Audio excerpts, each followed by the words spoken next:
there was a great demand regarding the future horizons of education. Obviously, जैसे आप जानते हैं कि टेक्नोलॉजी बहुत तेज़ी से तरक्की कर रही है और इंसानी सोच जो है नॉलेज क्रिएशन की मद में बहुत तेज़ी से तरक्की करती जा रही है. अब नया नॉलेज क्रिएट करने में हमें बहुत कम वक्त लग रहा है और इंसान जो है वो बहुत तेज़ी से नए उफक जो है उनकी तरफ गामजन है.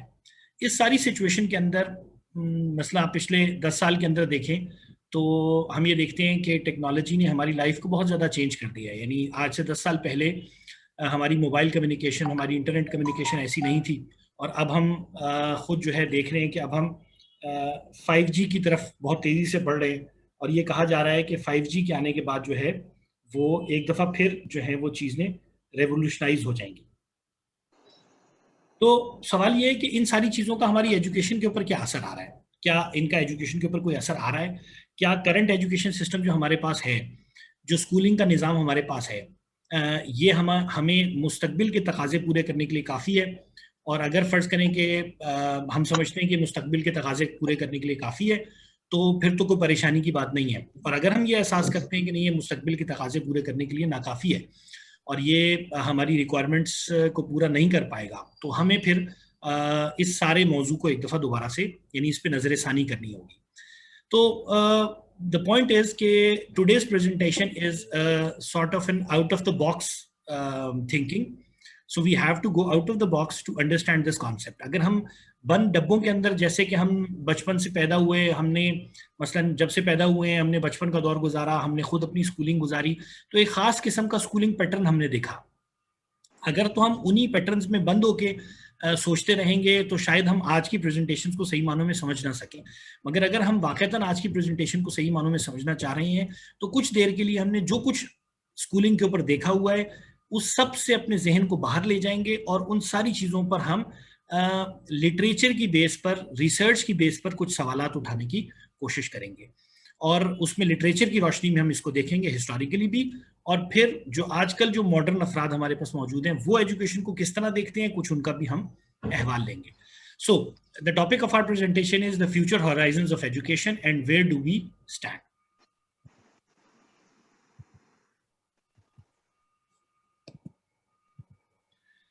तो सबसे पहले I would like to ask this question from you and I would like to have your response on these two pictures which I have selected in my presentation. तो आप इन दो पिक्चर्स के ऊपर क्या रिमार्क्स देने चाहेंगे? आपका फीडबैक जो है वो मुझे मदद करेगा कि मैं कैसे इसको आगे लेके चलूँ. तो यहाँ मुझे आपका फीडबैक चाहिए होगा. तो इस सब को देखकर आप क्या फील कर रहे हैं दो पिक्चर्स को? जो भी आपकी फीलिंग्स हैं वो शेयर कीजिएगा.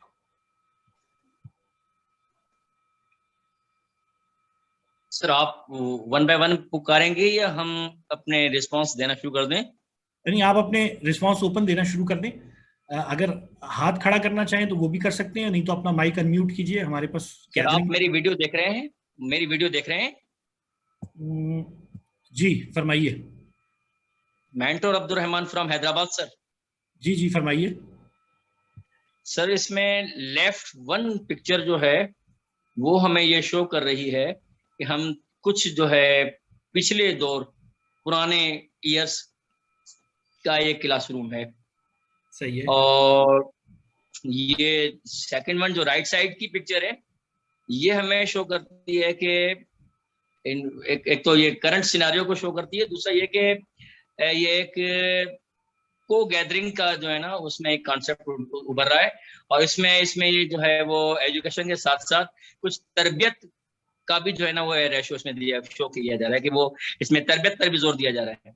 अच्छा, ये कौन सी तस्वीर की बात कर रहे हैं आप? पहली वाली की, यानी जो पुरानी तस्वीर है जिसमें स्टूडेंट्स ने ब्लू या ब्लैक कोट पहने हुए हैं.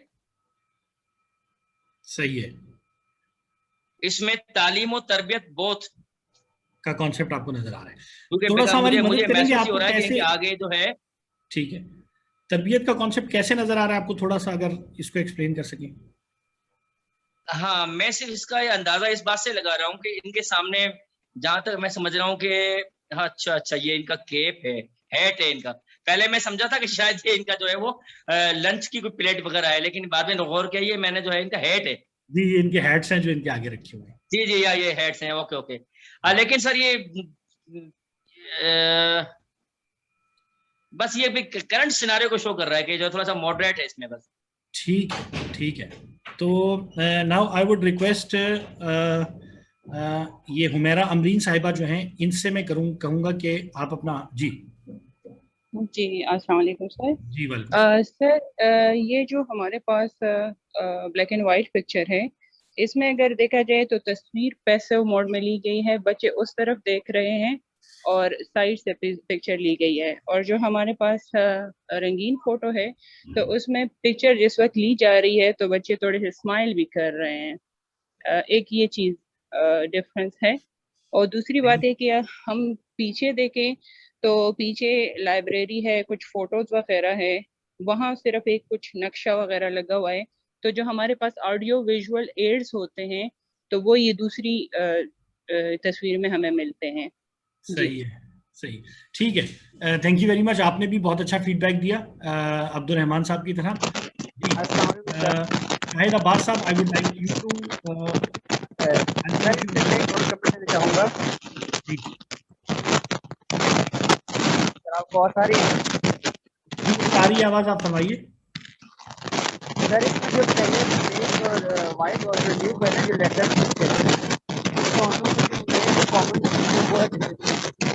इसलिए हमें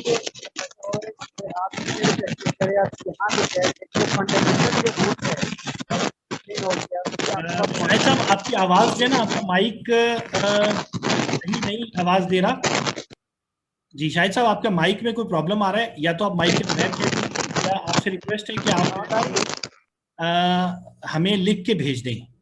आपके माइक में काफी शोर आ रहा है, उससे समझ नहीं आ रहा, तो आप हमें लिख के अपना मैसेज भेज दें। मेरे पास 2 मैसेजेस लिख के आए हैं, तो I would like to move to Nabila Siraj for her answer. जी नबीला प्लीज। अस्सलाम वालेकुम सर। इन फर्स्ट पिक्चर जो कि पुरानी है, तो उसमें यह है कि एक teacher authority, as a teacher authority show हो रहा है।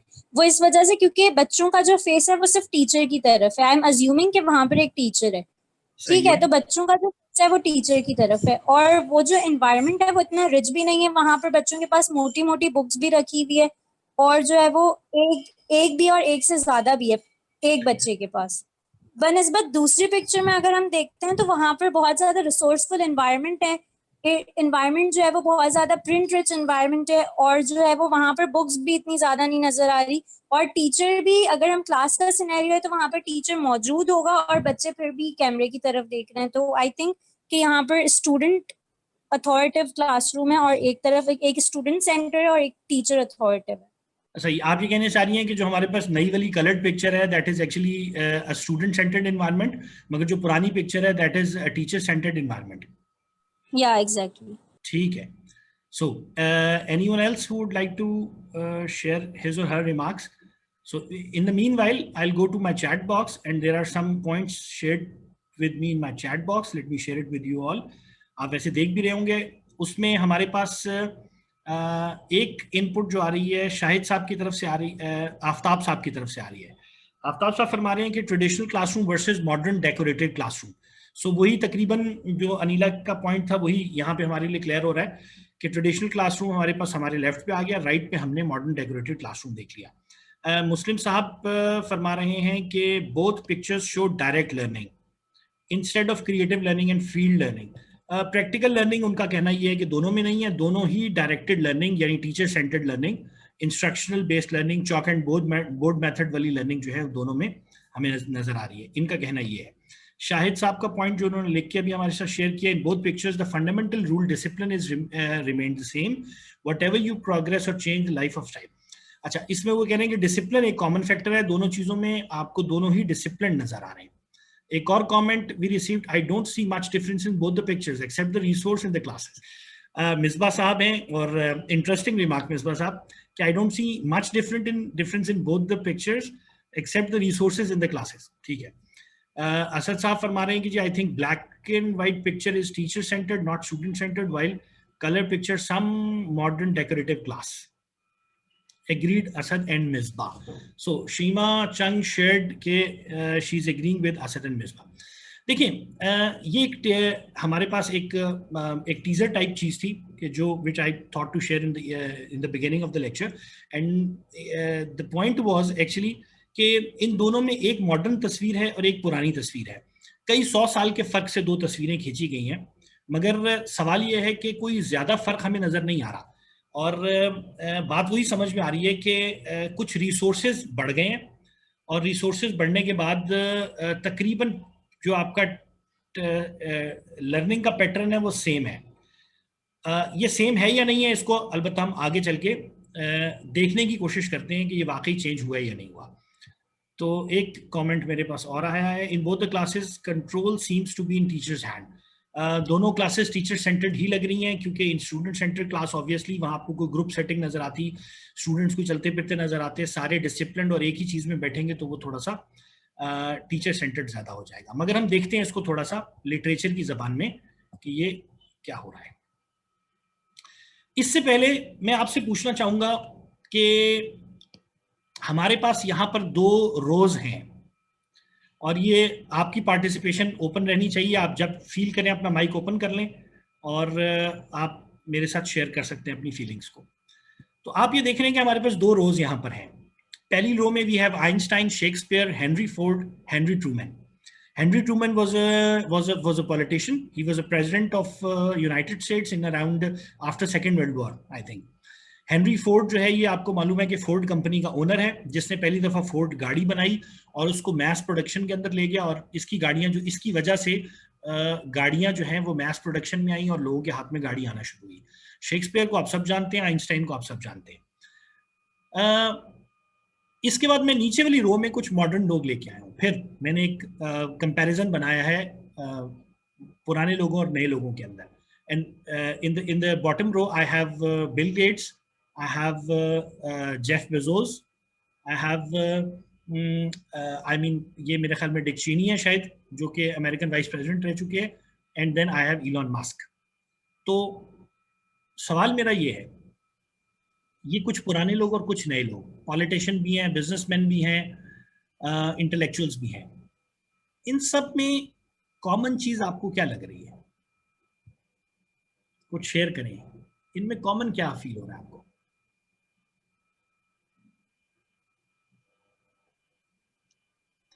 You can go on sharing wild thinking. कोई बहुत, ये तो एक मतलब एक वैसी वाइल्ड शेयरिंग है. आप अपने जो भी आपके ज़हन में आ रहा है शेयर कीजिए. सर मैं इसमें कुछ कहना चाहूंगा. जी जी फरमाइए. एक तो कॉमन चीज मेरे पॉइंट ऑफ व्यू से इन तमाम में यह है कि इन्होंने जो भी काम किया वो इज्तमाइयत के लिए काम किया. मीन्स सिर्फ अकेले के लिए नहीं, होल ह्यूमैनिटी के लिए काम किया. बहुत खूब, बहुत ह्यूमन बीइंग तो सामने रखा इन्होंने. सही है, ठीक है सर. दूसरा ये दूसरा ये कि इन तमाम लोगों के काम में एक क्रिएटिविटी है. बहुत खूब. तख्लीकीपन जो है, अगर वो डिक चेनी है तो यकीनन उन्होंने भी सियासत में कुछ ऐसे नई ट्रेडिशंस या इक़दार या स्टेप्स लिए होंगे. और अगर वो कोई इन्वेंटर हैं या किसी चीज के बानी हैं या कोई आइडियाज क्रिएटर हैं, तो उन्होंने एक नई चीज पैदा की है ना, जो हमें आवाम के सामने पेश की. तो ये मेरे ख्याल से एक तो ये इज्तमाइयत के लिए सोचने वाले हैं, और दूसरा ये क्रिएटिविटी इनके पास इनके कामों में पाई जाती है. ठीक है, थैंक यू जी. बहुत खूब आपने अंदाजा लगाया कि एक तो ये कि इन सब ने इंसानियत के लिए काम किया, अपने से बढ़ के काम किया. दूसरा, इन सब के अंदर एक क्रिएटिविटी पाई जाती है. मतलब they are different from their peers, they were different from their colleagues and they were different from their अपने साथ के लोगों से बहुत मुख्तलिफ थे, हम अपने हम असरों से. इनके अंदर खास क्रिएटिविटी पाई जाती. बहुत अच्छा आपने ये पॉइंट हमें नोट करवाया. एक बहुत अच्छा रिमार्क मेरे पास यहाँ पर अमरीन साहिबा की तरफ से आया हुआ है कि ये सारी अंग्रेज हैं. इसमें कोई शक नहीं है कि अभी तक ये सारी अंग्रेज है. आगे चल के कुछ और भी देखने की कोशिश करें. ठीक, नाइस पॉइंट सही है. इसके बाद जहांजेब साहब फरमा रहे हैं कि डेडिकेटेड टू हिज एंथुसियाज्म. जी, they were all dedicated to their own enthusiasm and enthusiast थे. इन्होंने कुछ आइडियाज बनाए, कुछ चीज़ों का अचीव किया. मिसबा साहब फरमा रहे हैं change is the common element in all of them. They wanted to bring change. Exactly. यानी ये वो लोग थे कि जिन्होंने अपनी दुनिया, अपने फील्ड के अंदर, अपने दौर में हर चीज़ चेंज करके रख दी, यानी रिवोल्यूशनाइज करके चीज़ों को रख दिया. और एग्जैक्टली आपने सही. All successful in their field, they all were successful in their field. एक कॉमनैलिटी मैं भी आपके साथ शेयर करता हूं जो इनके अंदर मौजूद है, जिसकी वजह से I thought to put them here. Obviously there were some other reasons जो आप सबने शेयर की, but there was another reason related to that, to all these reasons, जिसकी वजह से मैंने इन्हें यहाँ रखा है. And that reason is they all are school, high school, college और यूनिवर्सिटी ड्रॉप आउट्स. ये सारे ड्रॉप आउट्स हैं. अजीब बात है. अगर फर्ज करें हम ये कहें कि आइंस्टाइन ड्रॉप आउट था, शेक्सपियर ड्रॉप आउट था, हेनरी फोर्ड ड्रॉप आउट था, हेनरी ट्रूमैन ड्रॉप आउट था, हम ये कहें जी पुराने दौर में एजुकेशन सिस्टम सही नहीं था, अब एजुकेशन सिस्टम बहुत बेहतर हो गया है. तो ये जो मैंने नीचे एग्जांपल्स आपके सामने लेके आया हूँ, बिलखुसूस इलॉन मस्क की जो मैं एग्जांपल आखिरी आपके सामने लेके आया हूँ, तो ये तो हमारे पास मोस्ट मॉडर्न लोग हैं. तो इसका मतलब ये है कि पुराने एजुकेशन सिस्टम और अब जो उसकी शक्ल मौजूद है, उनके अंदर एक चीज कॉमन है. वो अफराद जो बहुत ज्यादा क्रिएटिविटी रखते होते हैं, क्रिएटिव होते हैं, जो बहुत बड़े एम्स बनाकर एंथुजियास्ट होते हैं, उनको अचीव करना चाह रहे होते हैं, वो इस सिस्टम में से ड्रॉप आउट हो जाते हैं. ये एक बड़ी अजीब कॉमनैलिटी है इनके दरमियान. तो ये मैं इसको डिस्कस करना चाह रहा था, लिहाजा यहाँ लेके आया. आगे चलते हैं, देखते हैं आगे क्या है. So now we have the pictures of Socrates, Aristotle, Ibn Sina and Khwarizmi. अब ये सारे अंग्रेज नहीं हैं. तो सवाल मेरा ये है कि have you ever heard the same about any of the scholars of Greek और मुस्लिम मेडिवल एजेस? क्या इनके बारे में भी किसी की जिंदगी में आपने ये सुना है कि ये जो अफराद थे ये ड्रॉप आउट्स थे? जी, क्या कहेंगे?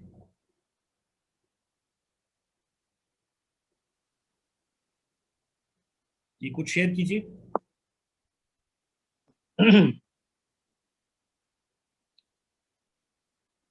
कह सकता हूं सर. आपने सुना है इनकी लाइफ हिस्ट्री के दौरान, इनकी स्टोरीज के दौरान आपने ये सुना हो कि ये सुनने में आया कि जनाब ये ड्रॉप आउट्स थे? सर कुछ कह सकता हूं? जी जी फरमाइए. सर ये चारों शख्सियत ये अपने आप में खुद एक यूनिवर्सिटी थी. तो इनसे तो मजीद दूसरों ने इल्म हासिल किया और ये अपने काज से बहुत सच्चे थे.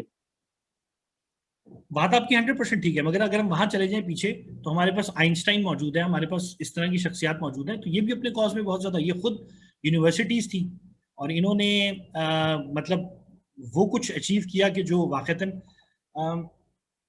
जी, तो मेरे पास चैट बॉक्स में मुस्लिम सहर साहब फरमा रहे हैं कि दे वर नॉट ड्रॉप आउट्स. कभी आपने सुना है कि ये ड्रॉप आउट्स थे? एक अजीब बात है. ये क्या बात है? हमने तवातुर से ये बात सुना है.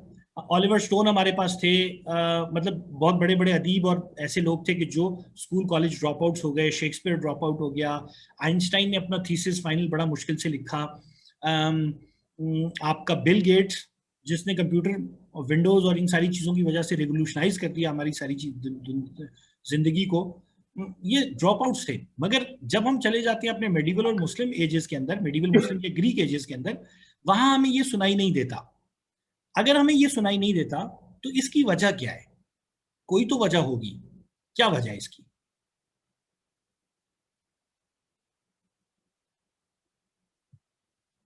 जी, मुस्लिम साहब ने हैंड रेज किया. जी मुस्लिम साहब अनम्यूट कीजिएगा माइक अपना और शेयर कीजिएगा.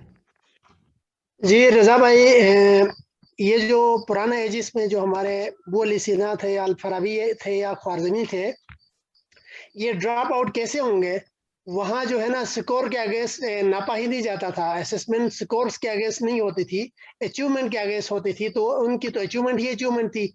और जो मौजूदा निज़ाम तालीम है ये स्कोर के अगेंस्ट नापा जाता है. तो जो स्कोर के अगेंस्ट चला जाता है वो ड्रॉप आउट हो जाता है. मगर जो अपनी दुनिया बना लेता है वो कैसे ड्रॉप आउट हो सकता है? बहुत खूब, बहुत खूब. यानी कि एक अच्छा हमें एक एंगल दिखाया. और मेरे पास यहाँ पे नसरीन है, उन्होंने शेयर किया होम स्कूलिंग. यानी हमें ये बात समझ में आ रही है कि पहले कुछ एजुकेशन सिस्टम डिफरेंट था। जिस एजुकेशन सिस्टम को हम आज देख रहे हैं, जिसके अंदर से हम ड्रॉप आउट्स को देख रहे हैं, कि जो भी क्रिएटिव आदमी होता है, जो ज़्यादा out of the box thinking वाला आदमी होता है, वो इस सिस्टम से ड्रॉप आउट हो जाता है। और हम ये देखते हैं कि वो जब ड्रॉप आउट होते हैं तो फिर वो बहुत बड़े बड़े काम भी करते हैं। तो हमें कुछ समझ में आ रहा है। इसका मतलब एजुकेशन सिस्टम अब जो हमारे पास पाया जाता है और जो पहले था, ग्रीक्स के दौर में था या मुस्लिम मेडिवल दौर में था, वो भी एक टेक्नोलॉजी का बहुत अच्छा दौर था। ग्रीक्स का भी टेक्नोलॉजी का बहुत अच्छा दौर था। इसके अलावा हिंदूज के पास भी जो सिस्टम था वो भी कुछ डिफरेंट था, क्योंकि हिंदूज के सिस्टम में भी बहुत सारी चीजें हैं। मसलन हमारे पास हिस्ट्री में आता है कि सबसे पहला जो मेटलर्जी का हमें पिलर मिलता है बना हुआ, वो टेक्सला से दरियाफ्त हुआ। तो इसका मतलब ये है कि, और वो यानी कि हजरत ईसा से भी 2-2.5 हज़ार साल पहले का पिलर है। तो इसका मतलब उस दौर में इंडिया के अंदर हमारे पास मेटलर्जी की टेक्नोलॉजी बहुत ज़्यादा थी। सिंध के साथ साथ जो आबादियाँ थीं, 5,000 साल पहले की आबादियाँ जिनके पास सिविलाइज्ड लिविंग थी, ये सारी चीज़ें हमें ये बात बताना चाह रही है कि उस दौर में भी कोई ना कोई एजुकेशन सेटअप्स होते होंगे, मगर वहाँ से हमें ऐसी आवाज़ें सुनाई नहीं देती कि जिसके अंदर ड्रॉप आउट्स की बात हो।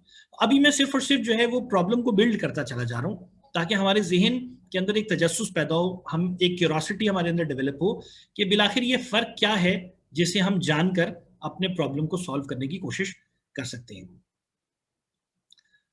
बिल्कुल, they were the pioneers of the education system. अब हम देखना की कोशिश करते हैं अगली स्लाइड्स में कि जो करंट एजुकेशन सिस्टम हमारे पास है, इसकी रूट्स क्या है। देखें, जो करंट एजुकेशन सिस्टम हमारे पास है, जब हम लिटरेचर के अंदर जाते हैं, और इन सब के रेफरेंसेस मेरे पास मौजूद हैं, आर्टिकल्स और रेफरेंसेस मौजूद हैं, आपके साथ शेयर किए जा सकते हैं, तो हमें ये समझना होगा जो करंट एजुकेशन सिस्टम हमारे पास है, इसकी फाउंडेशंस के बारे में ये कहा जाता है कि during the long 19th century 1789 से 1914 तक, as defined by Hobsbawm, despite major historic and social differences, almost every country of Western Europe introduced an innovative idea of mass education, which later evolved to a compulsory general education. तो इसका मतलब ये है कि ये 19th century Europe के अंदर ये आइडिया डेवलप हो रहा है। यूरोप के अंदर भी एजुकेशन इससे पहले चर्च के हाथ में होती थी, ज्यादातर चर्चेस के हाथ में होती थी, मगर ये जो मैथ एजुकेशन का कॉन्सेप्ट है कि स्टेट बेस्ड स्कूल्स होंगे और मैथ एजुकेशन दी जाएगी, इसका कॉन्सेप्ट यूरोप से इमर्ज हो रहा है। क्यों इमर्ज हो रहा है? हर चीज किसी न किसी वजह से उभरती है। हम ये देखने की कोशिश करते हैं कि ये आइडिया क्यों इमर्ज हो रहा था।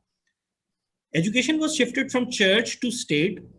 अच्छा, इस बात को आप ध्यान में रखिएगा कि ये वो दौर है कि जब एक न्यू वर्ल्ड ऑर्डर, उस दौर में एक new world order take over कर रहा है हर चीज को, और रेनेसांस जो है वो अपने आप को मजबूत करती चली जा रही है। एनलाइटनमेंट का दौर आता जा रहा है, और उस एनलाइटनमेंट के दौर के अंदर ये बात कही जा रही है, बल्कि अभी एनलाइटनमेंट से पहले हम रेनेसांस के दौर में ही हैं, ये बात कही जा रही है कि जब आप रिलीजन को एक बेस के तौर पर नहीं ले रहे और आप ये कह रहे हैं कि गवर्नमेंट्स को सेक्युलर होना चाहिए, तो फिर उसकी बेस ज्योग्राफिकल होगी। तो लिहाजा उस दौर में नेशनहुड का कॉन्सेप्ट इमर्ज होना शुरू हुआ। आपको मालूम है उससे पहले ज्योग्राफिकल बाउंड्रीज नहीं थी, इस तरह पासपोर्ट सिस्टम नहीं थे, और स्टेट्स इस तरह नहीं थी। तो अब जो है वो जब state, nationhood based concept state का आना शुरू हुआ, तो उस दौर के अंदर स्टेट्स ने चीजों को टेक ओवर करना शुरू किया, और ये वही टाइम है कि जब चर्च से एजुकेशन को लेकर जो है वो स्टेट्स को दिया जाने लगा। अच्छा जनाब, उसमें आगे क्या हो रहा है कि however there are three main aspects which distinguish modern education systems from those existing 150 years ago, namely centralization, secularization and subsidization. तो इसके अंदर तीन कॉन्सेप्ट्स इमर्ज हुए, जिसकी वजह से हम ये कह रहे हैं कि अब ये उस दौर में मॉडर्न एजुकेशन सिस्टम कहलाना शुरू हो गया, मास एजुकेशन का। 19th सेंचुरी की हम बात कर रहे हैं, यानी 1800 की बात कर रहे हैं, 1700 का इख्तिताम, 1800 का शुरू। तो तीन कॉन्सेप्ट्स उसमें आए। एक तो सेंट्रलाइजेशन आ गई, यानी इससे पहले विलेज की काउंसिल्स होती थी जो स्कूल्स को देखती थी या एजुकेशन को देखती थी। जैसे कि इंडिया के अंदर भी हर गांव में एक स्कूल होता था, यानी ये कॉलोनाइजेशन से पहले की मैं बात कर रहा हूँ, हर गांव में एक स्कूल होता था, और वो स्कूल जो है वो विलेज काउंसिल उसको रन किया करती थी, और उसमें हर कोई फीस दे के पढ़ता था, यानी पेरेंट्स फी पे करते थे, और वो फी जो थी इंडिया की जो मैं बात कर रहा हूँ, fee was not a flat sort of a fee, जिस तरह अभी हम कहते हैं इस क्लास में इतनी, इस क्लास में इतनी। वहां पर फी जो है that was very much related to the competencies. अगर बच्चे को पढ़ना आ जाएगा तो फिर इतनी फीस, पढ़ने के साथ लिखना भी आ जाएगा तो फिर इतनी फीस, रियाजी में फला फला काम करना शुरू कर देगा तो फिर इतनी फीस।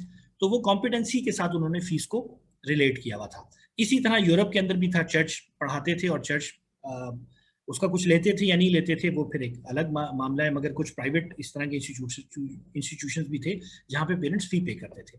तो एक तो उन्होंने क्या किया कि विलेज काउंसिल्स, टाउन काउंसिल्स के हाथ से निकालकर एजुकेशन को सेंट्रलाइज कर दिया। जब उन्होंने सेंट्रलाइज किया फिर उन्हें ये फील हुआ कि इसके लिए एक मिनिस्ट्री भी होनी चाहिए, फिर आहिस्ता आहिस्ता उन्होंने एक मिनिस्ट्री भी बना दी जो एक मिनिस्ट्री पूरी एजुकेशन को देखती थी। तो यहाँ से ये सारे कॉन्सेप्ट डेवलप हो रहे हैं। दूसरा काम इन्होंने किया कि सेकुलराइजेशन। ऑब्वियसली जब उन्होंने कह दिया कि मजहब का हुकूमत से कोई ताल्लुक नहीं है और मजहब का स्टेट से और बाकी मेन एजुकेशन से कोई ताल्लुक नहीं है, तो फिर जो आपकी अर्ली चाइल्डहुड एजुकेशन थी या प्राइमरी एजुकेशन थी या उसके बाद की एजुकेशन थी, उसको भी डिटैच होना था रिलीजियस अफेयर्स के साथ, और वो साफ सी बात है चर्च से ले ली गई। तो वो भी सेकुलराइजेशन दूसरी चीज थी जो एजुकेशन के अंदर आई।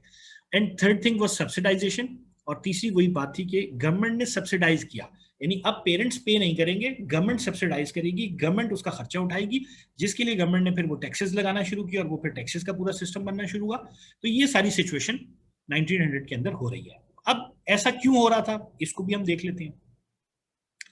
तो हिस्ट्री में बताती है कि सबसे पहला मास एजुकेशन का या फैक्ट्री बेस्ड मॉडल जो स्कूलिंग का है, तस्वीर के अंदर आप देख रहे हैं फैक्ट्री बेस्ड मॉडल है स्कूलिंग का। मास education is actually a factory based model of schooling. इसके अंदर आप ये देख रहे हैं कि Prussia was the first place Europe के अंदर जहां पर ये कॉन्सेप्ट इंप्लीमेंट हुआ था। Prussia basically it was a combination of Germany and Denmark और इस तरह के एक दो ममालिक मिल के उस जमाने में एक स्टेट होती थी जो 1918 में after first world war dissolve हो गई थी और जर्मनी अलग हो गया था, बाकी कंट्रीज अलग हो गए थे। वरना ये सारी एक स्टेट थी यूरोप के अंदर जिसे जो है ना वो प्रूसिया की सल्तनत कहा जाता था, या आप समझ लें प्रूसियन एम्पायर कहा जाता था इसे। तो यहां पर ये सबसे पहले कॉन्सेप्ट इंप्लीमेंट हुआ मास एजुकेशन का। The first step to mass education was taken in 1763 when Frederick and the great issued a decree, ये वहां के बादशाह थे, which made primary education obligatory for all Protestants living in rural areas. And why Protestants? ये आप ये देख रहे हैं कि ये सेकुलराइजेशन की तरफ जा रहा है, तो चूंकि इन्होंने इसको सेकुलराइजेशन की तरफ लेके जाना है और इसको सेक्युलर बनाना है, तो हतमन ये फिर प्रोटेस्टेंट यानी जो आपके मजहबी किस्म के लोग हैं, क्रिश्चियंस हैं, प्रोटेस्टेंट, उनको आप फोर्स कर रहे हैं कि ये अब स्कूलों में जाना शुरू हो, सरकारी स्कूलों के अंदर पहली दफा मास एजुकेशन आ रही है। Sometimes later, this decree was extended to several cities as well. Education became a priority in rural areas as it was crucial for the army. The 7 Years' War revealed a severe lack of literate officers. The decree implied the creation of a unified system of compulsory primary education.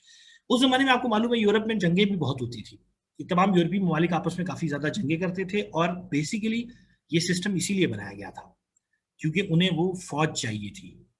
तो उस फौज को तैयार करने के लिए उन्होंने कहा कि स्टेट ऐसे सिस्टम बनाएगी जिसमें जहां तक उनको चाहिए पढ़े लिखे उस तरह के सोल्जर्स और ऑफिसर्स बना के निकालेगी, ताकि they can come out with loyal, being loyal with their geographical boundaries, जो भी उनका कंट्री ज्योग्राफिकल बाउंड्रीज में बना हुआ है उसके साथ लॉयल हो। इससे पहले आपको मालूम है कि सलीबी जंगें हुआ करती थी, यानी जंगें मजहब के नाम पे हुआ करती थी, मजहब के साथ लोग लॉयलिटी दिखाते थे। अब चूंकि नेशनहुड कॉन्सेप्ट आ चुका हुआ है, तो नेशनहुड कॉन्सेप्ट के अंदर उनके अंदर पैट्रियटिज्म डाला जाएगा और वो स्टेट के सेटअप्स के अंदर डाला जाता था ताकि वो ज्योग्राफिकल बाउंड्रीज के साथ अपनी अटैचमेंट करें, उसको उसके साथ अपनी होली फीलिंग को जोड़ें और उसके लिए सैक्रिफाइस करें, उसके लिए लड़ें, इसी तरह वो डिसिप्लिन भी हों। तो इसके बाद हो ये रहा है कि as it has already been mentioned above, for Frederick the Great, the role of primary education was closely connected with the military needs. आपने देख लिया military needs से था। Literate officers and soldiers could increase the capability of the army. Those countries who followed the Perusian practice also took this idea into account, in particular after defeat in Franco-Perusian War. Franco-Perusian War में France को इनसे शिकस्त हुई थी। फिर France ने जब देखा कि मुझे शिकस्त हुई है, उसकी वजह ये है कि इनके पास तो बड़े डिसिप्लिन और बड़े तैयारशुदा और मतलब एक ट्रेंड किस्म की और लॉयल किस्म की आर्मी है, हमारे पास तो एक मतलब एक कबीला टाइप का सिस्टम है, तो उन्होंने भी इस नीड को फील किया, फ्रांस ने इसको कॉपी किया and later it was copied to the whole Europe. Indeed maths education helps people. अब ये इसका नतीजा क्या है, इससे वो हासिल क्या करना चाह रहे हैं? Indeed maths education helps people become true members of a society and citizens of a nation state. It makes citizens loyal to the state and obliges them to contribute to large-scale national campaigns such as wars, tax deductions and voting. तो आपने देखा कि वो जो नया concept nationhood का उस वक्त फ्यूल हो रहा था, उसमें वॉर्स को भी लड़ना है, उसमें टैक्स डिडक्शंस भी होनी है और एक स्टेट का डिसिप्लिन कायम करना है, और हाकिम ये भी चाहता था कि कौम को ओबीडियंट बनाकर निकाले, ये हर बात पे एहतजाज करने वाले ना हो, ये हर बात पे उठ खड़े होने वाले ना हो, ये अपने हक मांगने वाले ना हो, बल्कि बड़े लॉयल, डोसाइल और ओबीडियंट किस्म के शहरी बन के सामने आए। इसके अलावा अब सवाल ये तो हमने देख लिया कि इसका यानी इसकी इब्तिदा कहाँ से हुई, मगर इसके साथ साथ एक और कॉन्सेप्ट भी है जुड़ा हुआ, जो इंडस्ट्रियलाइजेशन का। इसके बाद एक दौर ऐसा आ रहा है यूरोप के अंदर जो इंडस्ट्रियलाइजेशन का दौर है। अब जब इंडस्ट्रियलाइजेशन का दौर आ रहा है तो वहां सवाल ये पैदा हो रहा है कि अब इस एजुकेशन के ऊपर उस इंडस्ट्रियलाइजेशन के दौर के असरात क्या आ रहे हैं। थोड़ा सा लिटरेचर को यहाँ देख लेते हैं, ये भी मैंने मुख्तलिफ आर्टिकल्स से उठाए हुए हैं और इसके रेफरेंसेस हमारे पास मौजूद हैं। The education system, as we know, it is only about 200 years old. Before that, formal education was mostly reserved for the elite. But as industrialization changed the way we work, it created the need for universal schooling. जब industrialisation आना शुरू हुई तो अब उन्होंने कहा कि नहीं, अब सिर्फ चंद तबकों को नहीं, बल्कि अब हमने यूनिवर्सल करना है एजुकेशन को, ताकि हम अपनी इंडस्ट्री, आपको मालूम है कॉलोनाइजेशन के अंदर इनके पास रिसोर्सेज काफ़ी जमा हो रहे थे, दुनिया भर से रिसोर्सेज जमा करके ले आ रहे थे, साइंस एंड टेक्नोलॉजी से उसको मल्टीप्लाई करने के चक्कर में थे, इंडस्ट्रियलाइजेशन ऑज पे जा रही थी, मैकेनिकल टेक्नोलॉजी, फैक्ट्रीज लग रही थी, प्रोडक्ट्स को मेच्योर करके सामने ला रहे थे, वैल्यू एडिशन हो रही थी, ये सारा उस टाइम हो रहा है जब इनके पास रिसोर्सेज अच्छे खासे हैं। अब उन सारी फैक्ट्रीज में काम करने के लिए अफराद भी तो चाहिए थे, वो भी मैसेज से आने थे, लिहाजा factory owners required a docile, agreeable workers who would show up on time and do what their managers told them. Sitting in a classroom all day with a teacher was good training for that. मैं आपसे कहूंगा कि इन points पे तवज्जो दीजिएगा, बड़े core किस्म का कॉन्सेप्ट है। देखिए, फैक्ट्री ओनर्स को किस किस्म के अफराद चाहिए थे? Docile, agreeable workers who would show up on time, बिल्कुल टाइम पे आए, and do what their managers tell them या told them. Sitting in a classroom all day with a teacher was good training for that. जब आप 8 घंटे 6 घंटे teacher के साथ एक ही क्लासरूम में बैठते हैं, तो अब ये वो ट्रेनिंग थी कि जो फैक्ट्री के अंदर बैठे रहने के लिए एक जगह खड़े हुए, एक कन्वेयर बेल्ट पे आप खड़े हुए और एक ही किस्म का काम बार बार कर रहे हैं, एक ही किस्म का, तो आपको उस तरह का डोसाइल और डिसिप्लिन होना चाहिए था ताकि आप इस तरह के मैकेनिकल काम कर सकें, क्योंकि मैकेनिकल काम आप उसके बगैर कर नहीं सकते। तो इसमें चार्ली चैपलिन की एक फिल्म है, नाम मेरे ज़हन में नहीं है उसका, उसने इसी चीज़ को कॉमेडी के अंदर जो है ना पिक्चराइज किया है कि चार्ली चैपलिन को एक फैक्ट्री में जॉब मिल जाती है, एक हंसने खेलने वाला आदमी, उसको एक फैक्ट्री में जॉब मिल गई। अब उसका काम सिर्फ ये कि वो बेल्ट पे खड़ा हुआ है और उस बेल्ट से चीज़ें बन बन के गुजरी, उसने हर 2 नट छोड़ के तीसरा नट जो है ना उसको टाइट करना है। अब वो इसी काम में लगा हुआ है। अब वो उसके साथ उसकी तबीयत मेल नहीं खा रही, क्योंकि वो एक हंसने खेलने वाला और एक लाइवली किस्म का आदमी है, इतना मैकेनिकल वो हो नहीं पा रहा। अब वो मुख्तलिफ प्रॉब्लम्स वहाँ पे ईजाद कर रहा है और उसी के अंदर उन्होंने उसको ह्यूमरस भी किया हुआ है। और एक जगह वो दिखाते हैं कि उसको इतनी आदत पड़ जाती है कि उसकी दोस्त एक उससे मिलने आती है, उसने रेड रंग का कोट पहना हुआ है और उसका बटन उसको सामने नजर आ रहे हैं, कोट के बटन बंद हुए हैं, रेड रंग का कोट पहना हुआ है। तो अब वो जब कोट के बटन भी देख रहे हैं ना, तो वो क्या कर रहा है कि वो कह रहा है कि 2 छोड़ के 1 को कस दो, तो अपना रेंच लेके जा रहा है और 2 छोड़ के 1 बटन को कस रहा है, क्योंकि अब वो ट्रेन हो गया वो उस काम के लिए। तो असल में स्कूलिंग को इसलिए डिवाइस किया गया था। जब इंडस्ट्रियलाइजेशन आई तो इंडस्ट्री, पहले आर्मी के अंदर डोसाइल सिटीजन्स चाहिए थे, यहाँ फिर आपको वर्कर्स चाहिए थे, तो उन्होंने उसको इसी तरह 1920s में अमेरिका में कोई कॉन्फ्रेंस हुई थी एजुकेशन के ऊपर नेशन वाइड, जिसका कंक्लूजन ये निकला था कि एक अच्छा फैक्ट्री मैनेजर जो है ना, दैट ही और she can prove to be a good school manager as well, because उसको पता है कि किस तरह की डाई के बच्चे बना के निकालने हैं, उसी तरह की डाई के वो बच्चे बना के निकालता रहे। ठीक है, तो आप उस कॉन्सेप्ट को सारा फील कर रहे हैं कि इसके पीछे असल में सोच क्या चल रही है। इसीलिए आपने देखा कि जब मैडम मारिया मॉन्टेसरी ने ये बात की कि every child has its own learning pace, तो ये एक बड़ी नई किस्म की बात थी। Every child has its own learning pace तो एक बड़ी नई किस्म की बात थी और उस जमाने में उसको बहुत ज्यादा पजीराई मिली। तो आप बैकग्राउंड देख रहे हैं कि वो असल में बैकग्राउंड क्या था जिसके अंदर ये बात हो रही थी। Now, mass education and industrialization में dozens of students at a time were placed in grades according to their ages and moved through successive grades as they mastered the curriculum. They took an industrialized approach to education, impersonal, effective and standardized. ठीक है, अब मैं थोड़ा सा जल्दी skip करूंगा ताकि अब हम नतीजे की तरफ आना शुरू हो जाएं। जो माहौल में बनाना चाह रहा था वो माहौल बन गया है। Early industrialists were instrumental then in creating and promoting universal education. Now that we are moving into a new post-industrial era, it is worth reflecting on how our education evolved to suit factory work and if this model still makes sense. तो अब हम देख रहे हैं कि आहिस्ता आहिस्ता हम post industrial era की तरफ आ रहे हैं, अब हम नॉलेज इकोनॉमी की तरफ मूव कर रहे हैं। तो ये सारी चीजें जो हैं ये चेंज होती जा रही हैं और इन सारी चीजों के तनाजुर में देखना ये होगा कि अब एजुकेशन क्या होगी।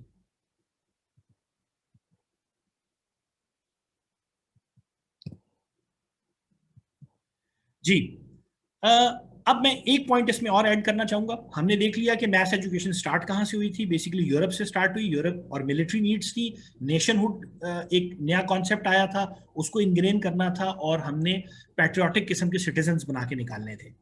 तो एक वहां से स्टार्ट हुआ। Then came the era of industrialisation and obviously industrialisation का भी इस पर बहुत गहरा असर था और उस तरह के वर्कर बना के निकालना हमने शुरू कर दिया। तीसरी चीज जो हमने देखनी है, इस मैथ्स एजुकेशन को यूटिलाइज किया गया कॉलोनाइजेशन में भी बहुत ज्यादा। जब तस्खीर किया गया, यानी इन्होंने आकर यूरोप से ये लोग निकली फौजें और इन्होंने मुख्तलिफ इलाकों को कॉलोनाइज किया, वहाँ पे नौबादियाती निज़ाम बनाया। तो वहाँ पर इन्होंने एजुकेशन को एज ए टूल यूज़ किया ताकि लोगों से कंप्लायंस ले सकें। इस पर हम पहले भी कुछ लेक्चर्स में बात कर चुके हैं, यहाँ मैं सिर्फ 2 पॉइंट्स की तरफ इशारा करके आगे निकलूंगा। So colonial power is the new forms of governmentality. So they had to introduce a new form of governmentality. एक मेंटालिटी नई बनानी थी जिसके अंदर वो हाकिम होंगे और उनको प्रेज किया जाएगा, उनके साथ ओबीडियंस दिखाई जाएगी। इसलिए crucial to colonisation is the transformation of backwardness into modernity. So they had to, उन्होंने कहा कि अभी ये लोग बैकवर्ड है, हमने इनको मॉडर्न बनाना है। मॉडर्न का मतलब ये है कि वैसा बनाना है जैसा हम चाहते हैं। और education, it was education more than direct violence which has to achieve that. So they went for direct violence as well. मगर ये है कि कुछ जगह पे इन्होंने कहा कि हम एजुकेशन के जरिए से ये चेंज लाने की कोशिश करते हैं, हमें डायरेक्ट वायलेंस की तरफ जाने की जरूरत नहीं है। और हिंदुस्तान के अंदर इन्होंने इस काम को ज्यादा किया। तो मैथ एजुकेशन यहाँ पर भी यूटिलाइज हुई in the hands of colonisers, कि उन्होंने अपनी कॉलोनीज के अंदर लोगों को उस तरह नई नस्लों को ट्रेन करे जिस तरह उन्हें सूट करे और वो उनके ओबीडियंट हो। तो 3 गहरे असरात इस करंट एजुकेशन सिस्टम के ऊपर आप देख चुके हैं। यहाँ पे I would like to link all these discussion with a very hot sort of a topic जो आजकल खबरों में आप लोग सुन रहे होंगे कि कनाडा में कुछ चर्च स्कूल्स के अंदर मैस ग्रेव्स इनको मिली हैं, बच्चों की इज्तिमाई कब्रें, और वो सब लोकल बच्चे थे। तो उसकी बैकग्राउंड भी बेसिकली यही है। जब ये गए, इन्होंने कॉलोनाइज किया नॉर्थ अमेरिका को और वहां पर लोकल आबादी, इंडिजिनस लोगों को इन्होंने फिर वहां पे कत्ल गारत की, यानी कई करोड़ की आबादियों को रिड्यूस करके इन्होंने कई लाखों में बंद कर दिया, सिर्फ इसलिए ताकि नंबर गेम में वो इनको जो है ना वो इनसे ना जीत सके। तो उस पूरे तनाजुर में इन्होंने फिर स्कूल्स बनाए और स्कूल्स के अंदर बच्चों को जबरदस्ती लाके, लोकल्स के बच्चों को उनसे ले आते थे और जबरदस्ती बोर्डिंग स्कूल्स में पढ़ाते थे। कॉन्सेप्ट क्या था? ताकि उनको वैसा हम बना सकें जैसा हम इनको बनाना चाह रहे हैं, यानी हमें आका तस्लीम कर रहे हैं और हमसे रेजिस्टेंस की तरफ नहीं आए। तो उसके अंदर फिर हमारे पास मसलन इंटरनेट पे आप चले जाएं तो 28 मैस ग्रेव्स तलाश हुई हैं, यानी मिलियंस ऑफ चिल्ड्रन ऐसे हैं जिनको बोर्डिंग स्कूल्स के अंदर भी तशद्दुद करके कत्ल किया गया और फिर उनकी इज्तिमाई कब्रें बना दी गई। 2 कब्रें अभी दरियाफ्त हुई हैं, फिर एक और 750 ग्रेव्स का एक उनको वो मिला है जिनके ऊपर कोई टाइटल नहीं है मगर वो भी बच्चों की ग्रेव्स हैं। तो ये सारे सिचुएशन वही है कि जो मैस एजुकेशन कॉलोनाइजेशन के हाथों भी इस्तेमाल होती रही। अब हम बेस बना चुके हैं अपनी गुफ्तगू की, and now we have to shift towards the the modern concept of education और the future horizons of education. ये तो वो था जो हमने पास्ट में डिस्कस कर लिया। इसको कनेक्शन देने के लिए फ्यूचर के साथ मैं आपके साथ 21st सेंचुरी से इसको थोड़ा सा डिस्कस करूंगा। आप लोग सब इसको जानते हैं, मुझे ज़्यादा डिटेल में जाने की जरूरत नहीं है। आपको मालूम है आहिस्ता आहिस्ता एजुकेशन ने अपने आप को रिफाइन करना शुरू किया। और 21st सेंचुरी स्किल्स P21 के नाम से एक प्रोजेक्ट है जो कि इनोवेटर्स ने, बिजनेस कम्युनिटी ने, इंटेलेक्चुअल्स ने, एजुकेशनिस्ट ने मिलकर एक गैदरिंग बनाई हुई है, एक प्राइवेट गैदरिंग है। और ये दुनिया के अंदर ये कह रहे हैं कि अभी भी जो स्कूल, कॉलेजेस, यूनिवर्सिटीज आउटपुट दे रहे हैं ना, ये मार्केट की नीड्स को पूरा नहीं कर रहा, और अभी बहुत दकियानूसी किस्म के कॉन्सेप्ट्स आपके ऊपर आप बना के भेज रहे हैं अफराद को। तो वो वर्कफोर्स मॉडर्न, जिस तरह टेक्नोलॉजी तेजी से तरक्की कर रही है, उस पेस को मैच नहीं कर रही। लिहाजा उन्होंने एक चार्टर बनाया जिसको वो कहते हैं 21st सेंचुरी स्किल्स, जिसके अंदर उन्होंने कुछ स्किल्स को मेंशन किया है कि अब देखिए नॉलेज को तो अब हम नॉलेज को तो काउंट ही नहीं करते ना एजुकेशन में, क्योंकि knowledge is in your hand, it's on your palm. आपके मोबाइल के अंदर आप इंटरनेट से कनेक्टेड है, आप जो चाहे सर्च कर सकते हैं। नॉलेज तो अब हर किसी के पास एबंडेंट है, किसी को भी चंद सेकंड से ऊपर नहीं लगता किसी इंफॉर्मेशन को सर्च करने में। नॉलेज तो अब बहुत एबंडेंट हो चुका है, उसको हम कंसिडर नहीं करते। नाउ द थिंग इज के स्किल्स अब मैटर करती हैं, यानी कॉम्पिटेंसीज अब मैटर करती हैं। उसमें आपकी क्रिएटिविटी है, कम्युनिकेशन स्किल्स हैं, रिसर्च इंफॉर्मेशन स्किल्स हैं, डिजिटल लिटरेसी है, IT लिटरेसी है, इस तरह की हमारे पास फिर वो 21st सेंचुरी स्किल्स में 4 C's भी आप उसमें सुनते हैं। तो अब मॉडर्न कॉन्सेप्ट जो है वो आ चुका हुआ है, कंटेंट से हटके स्किल्स के ऊपर आ चुका हुआ है कि हमने इंसान को जब ग्रूम करना है तो एजुकेशन सिस्टम में जो प्रोडक्ट निकालना है उसके अंदर स्किल्स क्या होंगे। सिर्फ यहाँ पर इस चीज का मुझे एक हवाला देना था और फिर इसको यूटिलाइज हम आगे जाके करेंगे। अब पिछली जितनी हमारी गुफ्तगू हो चुकी है, if we want to conclude this whole discussion and if we are really curious to know the reason behind all these things, ये क्या हो रहा है, क्यों ये ड्रॉप आउट्स हो रहे हैं और ये सिस्टम में क्या प्रॉब्लम्स आ रहे हैं, तो यहाँ पे एक बहुत ही मशहूर नासा की रिसर्च है जो मैं आपके साथ सर्च शेयर कर रहा हूँ। In 1992 NASA thought to check the creativity level of their rocket engineers and scientist. Obviously creativity बहुत ज़्यादा अहम चीज़ है नासा के लिए, नासा ने काम ही इतना क्रिएटिव करना है। तो इन्होंने एक स्केल बनाया और स्केल बना के दे went on testing for the creativity levels of their employees. फिर उनको थोड़ा सा इंटरेस्ट डेवलप हुआ, उन्होंने कहा यार ये इसकी बेस क्या है, क्रिएटिविटी कहाँ से इंसान के अंदर आती है, किस एज से ये आ जाती है, इसको थोड़ा सर्च करते हैं। सो दे वेंट ऑन, उन्होंने टूल को थोड़ा सा रीडिजाइन किया छोटी बच्चों की एज के लिए, उसी टूल को, and they went on conducting the same tool on with the children ages of 4 to 5 years. So the ages of the children were between 4 to 5 years और 1600 बच्चों के ऊपर इन्होंने उसको टेस्ट किया। And you will be amazed to know कि 98% of the preschoolers scored at genius creativity level. 98% ने top genius level को टच किया। फिर उन्होंने क्या किया कि जो एलिमेंट्री ग्रेडर्स होते हैं हाई स्कूल से पहले उनके ऊपर ये टेस्ट किया, उनका एक ग्रुप लेकर, तो उन्होंने देखा कि सिर्फ 30% ऐसे थे जो जीनियस लेवल को टच कर सके। फिर उन्होंने यही टेस्ट रिपीट किया हाई स्कूल स्टूडेंट्स के साथ जो ग्रेजुएट हो चुके थे हाई स्कूल से। So they found that only 12% students were able to touch the genius creativity mark. और उसके बाद उन्होंने जब फाइनली इसको किया एडल्ट्स के ऊपर तो सिर्फ 2% थे। आप डिफरेंस देख रहे हैं, यानी 4 से 5 साल की उम्र में 98% of the children were able to score at the genius creativity level. मगर यही अफराद जब एडल्ट के अंदर जा रहे हैं, गो के इनका सैंपल डिफरेंट था, इनकी लॉन्गिट्यूडनल स्टडी नहीं थी, सैंपल डिफरेंट था इनका, मगर फिर भी आप ये देखिए कि वहां पर 2%, यानी फर्क थोड़ा हो तो आप उसको कह सकते हैं कि यार इसमें कोई प्रॉब्लम्स आ गए हो, यानी इतना बड़ा फर्क। उधर 98%, इधर 2% जो है वो एडल्ट जीनियस लेवल को टच कर पा रहे हैं। ये बीच में इनकी क्रिएटिविटी लूज कहाँ हो रही है? मेरे ख्याल में अब वो सवालों के जवाब हमें मिलना शुरू हो गए। फिर वो पहली तस्वीर भी आपको याद आ रही होगी कि जहां पर मॉडर्न और ओल्ड स्कूल वो आपको नजर आ रहे थे। एक तकरीबन 200 साल पुराना स्कूल आपको नजर आ रहा था और एक 200 साल बाद का स्कूल आपको नजर आ रहा था। तो यहाँ पर मेरे पास एक क्वेश्चन आया हुआ है, मैं ये क्वेश्चन ले लेता हूँ और उसके बाद फिर हम आगे चलते हैं। जी वजाहत साहब, you can unmute your mic and go on sharing your.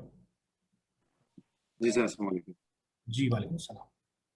अच्छा सर, मैं यहाँ पूछना चाह रहा हूँ कि जैसे आपने बताया है कि यहाँ पर 98% है और फिर 30 है और 12 है और 2 है, ये एक बच्चे का इंटेलेक्चुअल लेवल है 98% या ओवरऑल क्लास में से 98 स्टूडेंट ने 98% लिया? नहीं, ये असल में शो ये कर रहा है कि 98% ऑफ द स्टूडेंट्स, यानी 1600 स्टूडेंट्स में से, बच्चों में से 98% ने जीनियस लेवल को टच किया। अब जीनियस लेवल की तफसील नहीं है कि वो कितने परसेंट से ऊपर इन्होंने, मगर ये है कि जो भी उन्होंने कैटेगराइजेशन बनाई हुई थी उसमें जीनियस लेवल टॉप लेवल था। तो 1600 बच्चों में से 98% were able to score the genius level creativity.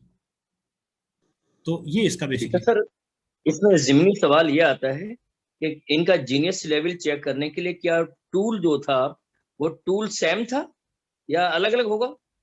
देखें, अब मैंने टूल को ज्यादा डीपली स्टडी नहीं किया है इसके टूल को, मगर जो बात मुझे कॉमन सेंस से समझ आती है उसको कुछ मॉडिफाई उन्होंने किया होगा, क्योंकि साफ सी बात है एक बड़ा जो टूल यूटिलाइज कर रहा है उस छोटे छोटे बच्चे पर वो सेम टूल तो यूटिलाइज नहीं हो सकता।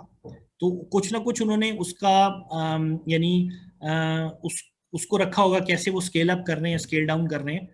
अलबत्ता ये है कि ये एक बड़ी मशहूर किस्म की ऑथेंटिक स्टडी है जो कि अगर आप इंटरनेट पे चाहें तो आपको बहुत इजीली मिल जाएगी। मैंने इसकी तफसील नहीं पढ़ी हुई, अलबत्ता इंटरेस्टिंग है कि इसकी तफसील भी पढ़ी जा सकती है। थ्योरी का सर वो नाम बता दें टाइटल तक सर्च करने में आसानी हो जाए। आप सिर्फ और सिर्फ ये लिखिएगा कि NASA search regarding creativity. Okay okay, thank you sir, बहुत शुक्रिया। जी जी madam Ishrat, you can go on sharing your question.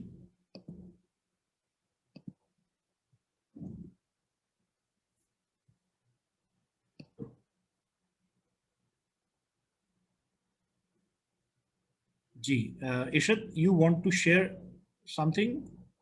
You raise your hand. We can't hear you.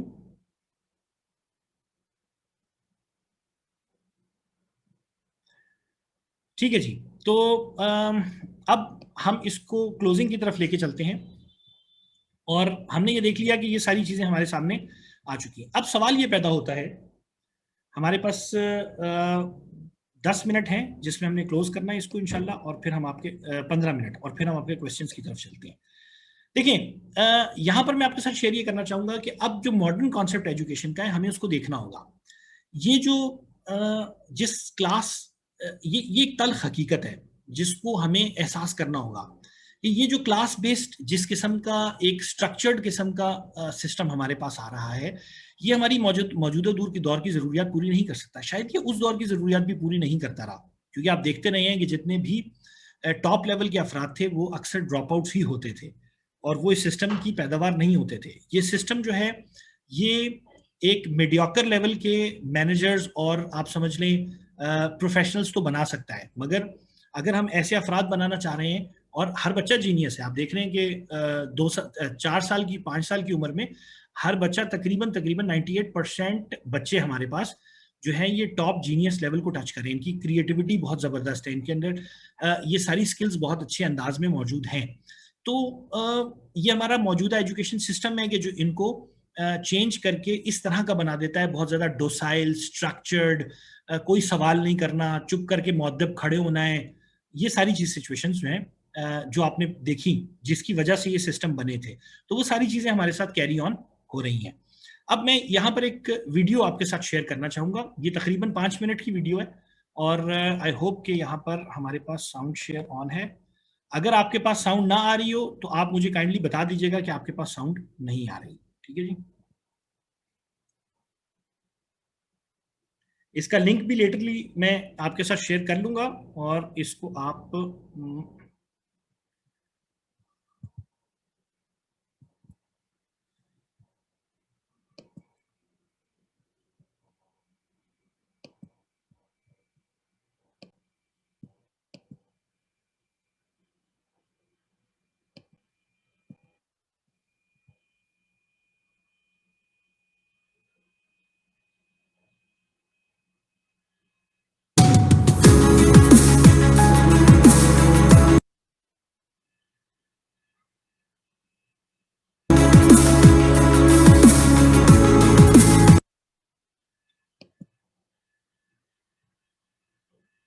I think there's maybe there are definitely some good schools out there, but I think some of the mistakes, at least in my opinion, that I see being made in education is that the teachers do not explain why kids are being taught a subject. जी आपको आवाज आ रही है इसकी? Video सही play हो रही है? Yes sir, बिल्कुल सही आ रही है। जी आ रही है, आवाज आ रही है। आवाज भी आ रही है, वीडियो भी आ रही है। You just sort of get dumped into math and like, well, why are you learning math? What's the point of this? This seems like some, you know, for some people like maybe it's, I don't know why I'm being asked to do these strange problems, but you know, the why of things is extremely important, because you know our brain has evolved to discard information that it thinks has no relevance. So then, if on the one hand you're being asked to memorize or learn, say formulas, but you do not know why this is the case, then you have this cognitive dissonance of it seems irrelevant, but I'm being told to remember it, so I'll be punished.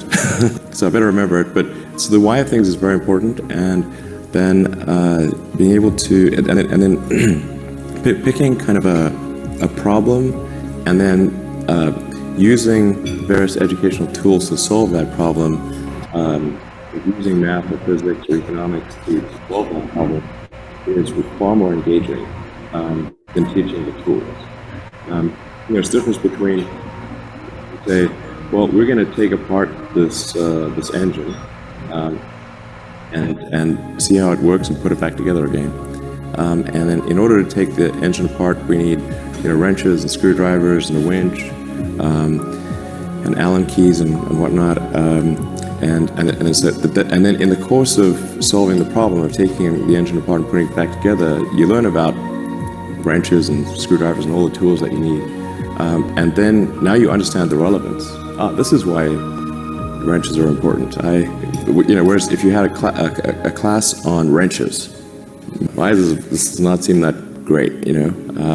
So tying it to solving a problem is, I think, very powerful for establishing relevance and getting kids excited about what they're working on, and having the knowledge stick. I think things like CubeSats, like what is a solar panel, how does orbital dynamics work, how do we power this thing, how do batteries work, electronics, control systems, and you need to, then you're like, oh, we want to make our satellite work. That's why we need to understand all these disciplines.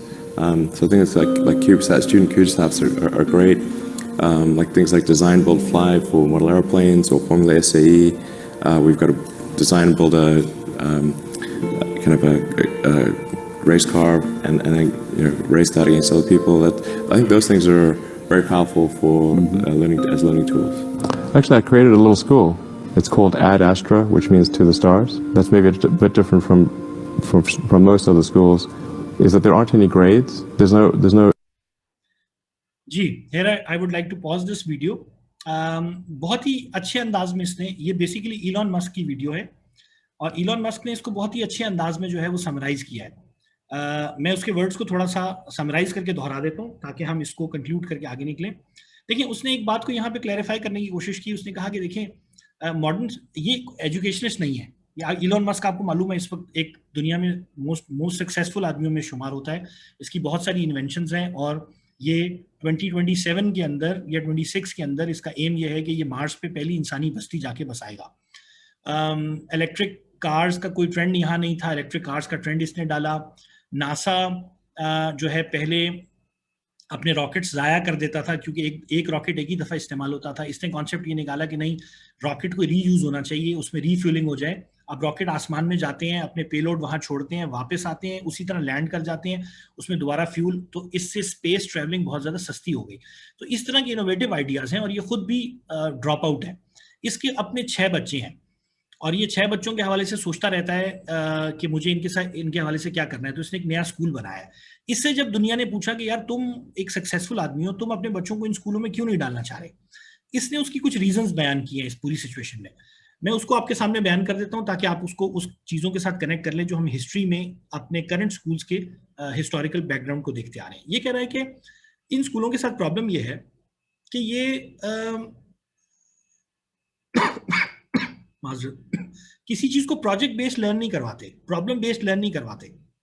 ये आपको components जो है ना अलग अलग पढ़ाते हैं। जिस तरह एक फैक्ट्री के अंदर होता है कि एक प्रोडक्ट अगर कई 100 कंपोनेंट से मिलके बन रहा है, तो वो हर कंपोनेंट कोई और बना रहा होता है, उसको नहीं पता होता कि असल में इसमें जाके लगना कहाँ है। वो बस अपना टास्क अंजाम दे रहा होता है। तो हम भी यही करते हैं एजुकेशन के अंदर, हम बच्चे को वही चीज इन्हीं कंपोनेंट्स में चीजें पढ़ाते हैं। जब वो पूछता है कि इसका इस्तेमाल क्या है, ये किस तरह यूटिलाइज होगा, ये फॉर्मूला कहाँ लगेगा, हम कहते हैं अभी तुम्हें नहीं पता लगेगा, बस अभी तुम पढ़ लो, बाद में तुम जब बड़े होगे तुम्हें खुद पता लगेगा। तुम अगली क्लासेस में आओगे तुम्हें खुद इस बात का पता लग जाएगा। यही वजह है कि हमारे बच्चों में ये ट्रेंड बन जाता है। मैंने ये चीज नोट की है अक्सर हाई स्कूल स्टूडेंट्स के साथ जब मैं इंटरेक्शन करता हूँ, या बिगिनर जो हाई स्कूल में होते हैं उनके साथ इंटरेक्शन करता हूँ, उनसे अगर मैं पूछूं ना आपने जिंदगी में बनना क्या है, वो कहते हैं जी अभी हमें पता नहीं है, हम पढ़ इसी बंदे को आप पढ़ क्यों रहे हैं, बोले हम इसलिए पढ़ रहे हैं, फिर हम जब पढ़ लेंगे हमें पता लगेगा। देखिए ये वही कॉन्सेप्ट है जो बचपन से उनके जेहन में डाला जाता है। वो ये कह रहे हैं कि अगर आपने इंजन खुलवाना है तो इसका तरीकाकार ये नहीं है कि आप रूटीन की तरह पहले उसको टूल्स पढ़ाना शुरू कर दें, एक एक करके आप उसको टूल्स पढ़ाएं, और टूल्स पढ़ाने के बाद आप उसको आखिर में ले जाएं, और आखिर में जाकर आप उसको ये बताएं कि भाई ये टूल्स आपस में कैसे काम करते हैं। उसने कहा रीजन क्या है, रीजन ये है हमारा दिमाग चीजों को होल्ड करता है उनकी असल सिचुएशन के अंदर। मिसाल के तौर से अगर आपने एक बच्चे से कहा कि आप बैठ जाओ और इंजन खोलना शुरू कर दें, उस इंजन को खोलने के दौरान उसको स्क्रू ड्राइवर की जरूरत पड़ी तो आपने उसको स्क्रू ड्राइवर दिया, अब वो जब खोल रहा है उसको पता लग गया कि ये क्या चीज है, कहाँ इस्तेमाल होती है। या अगर कोई मैथमेटिकल कैलकुलेशंस वहां पे इस्तेमाल होती हैं तो अब वो उसको रियल सिचुएशन में सीखेगा ताकि रियल सिचुएशन में उसको इंप्लीमेंट कर सके। तो वहां पे जब उसे सीखेगा तो उसके दिमाग में उसको होल्ड करना आसान हो जाएगा और उसकी प्रॉब्लम सॉल्विंग बेस्ड अप्रोच रहेगी, और वो चीजों को ज्यादा कॉम्प्रिहेंसिवली पिक कर सकेगा। और ये लर्निंग वो लर्निंग होगी जो आपको एंजॉयमेंट देती है, आपको थकाती नहीं है और आपको लाइफ लॉन्ग लर्नर बना देती है। तो इसका कॉन्सेप्ट एक इंटरेस्टिंग कॉन्सेप्ट अपनी जगह है। अब मैं सवाल ये करना चाहूंगा कि देखें ये कॉन्सेप्ट कोई नया कॉन्सेप्ट नहीं है। रविंद्रनाथ टैगोर एक मशहूर एजुकेशनिस्ट है, आप जानते हैं रविंद्रनाथ टैगोर। इसकी फिलॉसफी के ऊपर इंडिया में कुछ स्कूल्स बने थे, उसके ऊपर एक आर्टिकल मैंने पढ़ा, मैं भी आर्टिकल आपको दिखाऊंगा, बहुत ही इंटरेस्टिंग आर्टिकल है कि माय मैजिकल स्कूल। तो गांधी के दौर में ये स्कूल वहां बने थे और इनका पर्पस यही था कि इन्होंने आपको प्रॉब्लम बेस्ड यानी प्रोजेक्ट बेस्ड लर्निंग, जिसमें लोग आपस में एक दूसरे के साथ वर्किंग करके प्रॉब्लम्स को सॉल्व करें और उसके अंदर ही सारी लर्निंग्स को करें। तो मैं एक आध एग्जांपल वहां से शेयर करता हूं ताकि वो कॉन्सेप्ट आपके उसमें आ जाए और फिर हम अपने क्वेश्चन आंसर सेशन की तरफ मूव करेंगे। ये आर्टिकल है, मैं आपको कहूंगा कि आप इसको सर्च कीजिएगा इंटरनेट के ऊपर माय मैजिकल स्कूल के नाम से, बहुत ही इंटरेस्टिंग आर्टिकल है। डॉक्टर एबे बैंग ने लिखा हुआ है, ये ही करंटली लिव्स इन अमेरिका और पता नहीं अभी हयात है या नहीं, एक जमाने में जब आर्टिकल इन्होंने लिखा था तो ये उसी स्कूल के पढ़े हुए हैं। और इन्होंने कहा कि मुझे ये बहुत दिलचस्प स्कूल लगा और मैं अब अपने नवासे के लिए या पोते के लिए ऐसा स्कूल ढूंढ रहा हूँ, अगर दुनिया में किसी को ऐसा स्कूल पता हो तो मुझे बताएं। स्कूल की खासियतें क्या थी? Education should not be confined within the four walls of the classroom, mugging up boring subjects away from Mother Nature. Gandhi ji नई तालीम strongly believed that children learned best by doing socially useful work in the lap of nature. This is how children's mind would develop and they would imbibe a variety of useful skills. अब किस तरह उन्होंने कहा कि introduction to animals हमने कैसे सीखा? Today, there is a great deal of talk about conserving nature and wildlife, but 27 years back, this subject was not so much in vogue.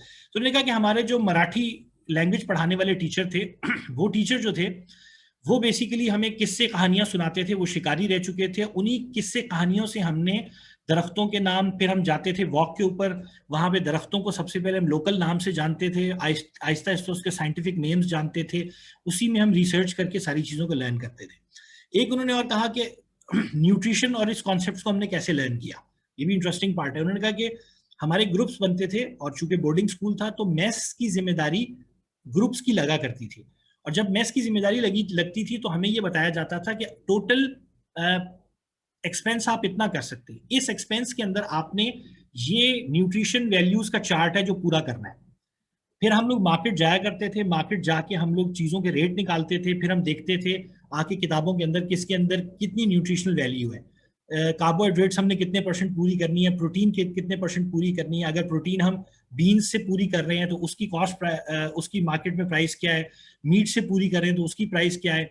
और इन सारी चीज़ों को बिलाखिर कैलकुलेट करके हर ग्रुप ने अपनी बारी पर उस मेस को रन करना होता था। अब आप ये देखें कि कितनी प्रैक्टिकल किस्म की लर्निंग है। यहाँ पे वो सारी किताबें भी खंगाल रहे हैं, फिर इनको एग्रीकल्चर के लिए लैंड्स दिए जाते थे, हर ग्रुप वहां पे सब्जी उगाता था, फिर आखिर में कंपटीशन होता था जिसकी सब्जी सबसे अच्छी, यानी मिकदार में भी ज्यादा और वेट में भी ज्यादा हो। तो इसके लिए हम जाते थे, फिर हम लोकल वहां पर जो एग्रीकल्चरिस्ट थे और जो डीलर्स थे उनसे जाकर पूरी राय लेते थे, किसानों से जाके मिलते थे और वो हम टेक्निक्स लर्न करते थे। इसी के अंदर आपको कॉपरेशन की स्किल भी आ रही है, इसी में आपको जो है वो क्रिटिकल थिंकिंग भी आ रही है, क्रिएटिविटी भी आ रही है, और ये सारी स्किल्स आप लर्न करते जा रहे हैं। इसी के अंदर आप मैथमेटिक्स भी लर्न कर रहे हैं, इसी के अंदर आप अलजेब्रा भी लर्न कर रहे हैं, मगर हर चीज लर्न हो रही है अपनी प्रैक्टिकल प्लेस के ऊपर। तो चूंकि अभी हमारे पास टाइम ज्यादा नहीं है, मेरे पास और भी थे कुछ 21st सेंचुरी स्कूल्स के हवाले से भी मेरे पास आर्टिकल है, उसका भी मैं लिंक आपके साथ शेयर करूंगा।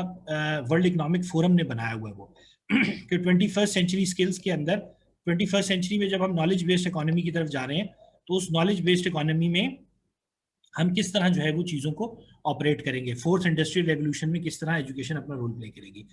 तो खुलासा में जो आपसे अर्ज करना चाह रहा था, जो इस पूरे से हम नतीजा निकालना चाह रहे थे, देखिए हम एक ऐसे एजुकेशन सिस्टम को लेकर चल रहे हैं जो कि एक बहुत ही पुराना एजुकेशन सिस्टम है, यूरोप के अंदर बनाया गया था कुछ खास किस्म की ज़रूरियात को पूरा करने के लिए।